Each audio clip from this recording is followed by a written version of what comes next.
Voice of America Washington से news minute के साथ मैं हूं ताबिंदा नईम। ऑस्ट्रिया के शहर वियना में मुज़ाकरातकारों ने अंदिया दिया है कि ईरान के एटमी प्रोग्राम पर जामे समझौते तक पहुंचने के लिए मजीद वक्त दरकार होगा। मुज़ाकरात का एक दौर अगले महीने वियना या ओमान में हो सकता है।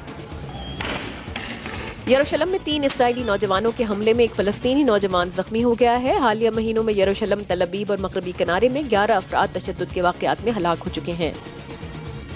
काबुल में एक फौजी काफिले पर बम हमले में 50 अफराद हलाक और 63 जख्मी हुए हैं। नेटो हुकाम ने हमले में अपने 2 एहलकारों की हलाकत की तस्दीक की है।